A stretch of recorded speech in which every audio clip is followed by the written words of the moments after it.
Next topic है factorisation. Factorisation क्या है? एक्चुअली क्वेश्चन हमें पेपर्स में यही पूछेंगे मैक्सिमम टाइम्स कि फैक्टराइजेशन क्या है, मतलब क्वेश्चन आएंगे फैक्टराइजेशन रिलेटेड। ये एक स्टेप है सॉल्यूशन निकालने का क्वाड्रेटिक इक्वेशन का। कैसे? मैं एक बार एग्जांपल देता हूँ, आपको समझ जाएगा। समझो, एक इक्वेशन हम ये करते हैं, plus consider x square minus 3x plus 1 is equal to 0। ये हमने एक इक्वेशन रेफरेंस ले लिया। मैं एनसीईआरटी से ही सब ले रहा हूँ, हम एनसीईआरटी के ऊपर सॉल्व नहीं करने वाले, ठीक है। अज्यूम करते हैं अगर हमने x इज इक्वल टू 1 ले लिया, अगर x इज इक्वल टू 1 ले लिया तो ये क्या हो जाएगा, 2 इंटू 1 का square minus 3 into 1 plus 1 is equal to 0, ठीक है। 1 का square 2, 2 minus 3 plus 1 is equal to 0। 2 minus 3 1 minus 1 minus 1 minus 1 0, मतलब 0 आ जाएगा, 0 इक्वल टू 0। मतलब बोलने का मतलब इतना था कि x is equal to 1, x is equal to 1 था root, x is equal to 1 था रूट इस इक्वेशन का। हर इक्वेशन में जब जो भी कोई क्वाड्रेटिक इक्वेशन होता है उसके रूट्स निकलते हैं। आगे हम रूट निकालना सीखेंगे थ्रू फैक्टराइजेशन। ये एक स्टेप है, ये एक टाइप है सॉल्व करने का, ठीक है। तो x यहाँ पे 1 जो था, x इज इक्वल टू 1, ये था रूट, ठीक है। रूट था ये किसका, इस इक्वेशन का। मतलब x इज इक्वल टू 1 हम पुट करेंगे तो आंसर, ये जो कंडीशन है, ये जो कंडीशन है ये सेटिस्फाई हो जाएगी, ठीक है। तो कोई भी नंबर जब, जैसे यहाँ पे 1 था, समझ लो अल्फा, कोई भी अल्फा नंबर, अल्फा मतलब कोई भी नंबर होता है, 2 10 5 कुछ भी नंबर जो सेटिस्फाई करता है उस इक्वेशन को, उसे हम रूट कहते हैं। मतलब अगर अल्फा सेटिस्फाई करता है,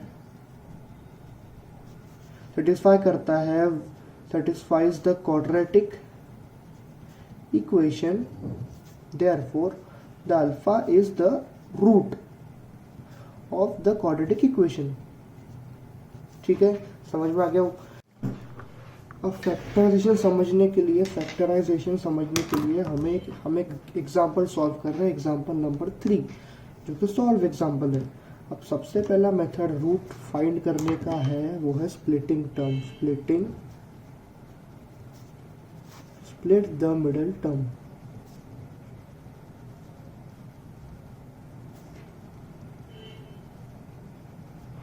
मतलब रूट्स निकालने के लिए हमने पिछले इसमें रूट निकाला था, x इज इक्वल टू 1, वो रूट निकाला था हमने। तो रूट निकालने के 2-3 मेथड्स हैं। सबसे पहला मेथड है स्प्लिटिंग द मिडिल टर्म, ठीक है। स्प्लिट द मिडिल टर्म, ये एक मेथड है, ठीक है। हम एग्जांपल नंबर 3 को सॉल्व करते हैं और देखते हैं एग्जांपल नंबर 3 कि स्प्लिटिंग द मिडिल टर्म क्या है, ठीक है। तो क्वेश्चन में दिया था find the root of the equation 2x square minus 5x plus 3, 2x square minus 5x plus 3 by factorisation. Factorisation method से हमें इसके रूट फाइंड करने हैं। तो हम करेंगे स्प्लिटिंग द मिडिल टर्म। हमें मिडिल टर्म को ऐसे स्प्लिट करना है कि वो इनके प्रोडक्ट के बराबर रहे, मतलब इन दोनों के प्रोडक्ट के बराबर रहे। तो 3 2 आता है 6, ठीक है। हमें 5 को ऐसे तोड़ना है जिसका प्रोडक्ट मतलब डिफरेंस या फिर सम 6 आए, ठीक है। तो हम इसे एक बार ये कर देते हैं, 2 3 3 1, ये तब को आता ही होगा, ये बेसिक स्टेप्स है, ठीक है। ये 2 नंबर्स है। अब ये 2 नंबर को हमें ऐसे जोड़ना है कि -5 आए। हमें चाहिए -5, ठीक है। तो माइनस माइनस करके क्या हो सकता है, -2 और -3 लेके -5 आ सकता है, हाँ आ सकता है।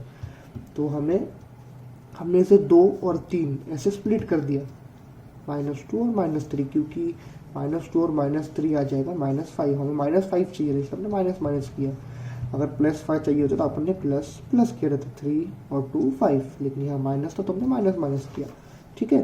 तो हमने स्प्लिट कर दिया। अब इसे स्प्लिटिंग करके लिख देते हैं, 2x square minus 2x minus 3x plus 3 is equal to 0। हमने 5x को स्प्लिट करके ऐसे लिख दिया, ठीक है। अब यहाँ पर आ गए 4, ये अब ये एक पेयर हो गया, ये एक पेयर हो गया, ठीक है।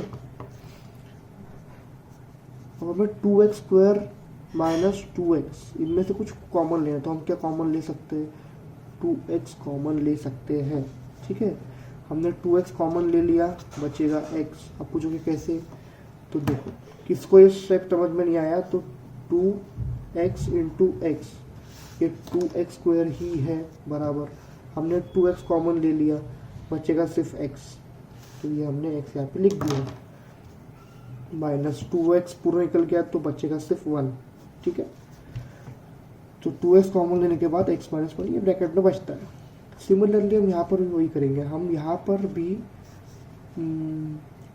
-3 कॉमन ले सकते हैं, -3 यहाँ पे भी है, 3 यहाँ पर भी है, हमें इन दोनों में से कॉमन निकाल के इन्हें अलग करना है।